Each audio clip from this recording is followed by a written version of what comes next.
Hello all, welcome back.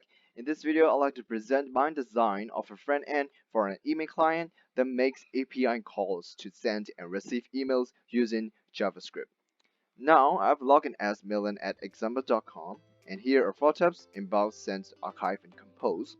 Notice here, each time I click on a button, we are not being taken to any new URL or any new route or making a new web request. Instead, this entire web application is just a single page. So let's begin with Compose, sending a new email. As you see, the sender field is already filled, and in recipients, we can send to just one person or more than one people. So in this example, let's send to torrent@example.com, which is the username that has been registered in this web applications. In the subject field, let's say testing, and in the body, just type hello world, for instance. Now, as you see, as long as the mail has been sent, we are taken to the Send tab, and we can see that the mail we've sent earlier has been added to the mailbox. Alright, in order to check whether or not Torrent has received the email we sent earlier, let's log in as Torrent. Password. In the inbox of Torrent, we can see that he has received 2 emails, including the one that Milan has sent. In each mail, the first column is the sender, the second column is the subject, and the third one is timestamp. And notice here, the 2 emails have different background colors, implying that the gray one has been already read, whereas the white one hasn't been yet, indicating that it is new. So, in order to see the contents of the email, let's click on it. Here you can see the subject, timestamp, the sender, the recipients, and the body. And remember, since the email has just been read, the background color of the email has turned from white into gray. Alright, let's take a look at how these 2 buttons works. First, let's begin with Archive button.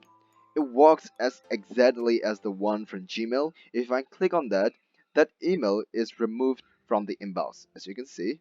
Where you can find the email is of course under the Archive tab. From here, clicking on the same button and archive the email. Now the email is sent back into the inbox. Well, let's play with reply button. If I click on that, we can see that some fields are already pre-filled, and we cannot edit sender and the recipients because this is how reply works. And you will notice that re is added at the beginning of the subject, implying that this is a reply email. In the body, some tags are already filled, including the timestamp, sender, and the body of the previous email. Here we can write the message that we want to reply back to the sender. So, thanks, Alan. Sent. So, in order to check whether or not he has received the email we have sent, let me log in as Milan again. In the inbox now, can we see that the reply email of Torrent? Let's click on that, and we will see that this is the body of the email. Of course, we can reply back to him again. That's all about my email client, and the main core concept underneath the hood of this web application is handling the API with JavaScript code to receive the email and send the email. My name is Jardu, and this is CS50. If you enjoyed this video, don't forget to subscribe to the channel, and also please do check on my other video as well. I dare say you like them. So see you in the next video. Cheers.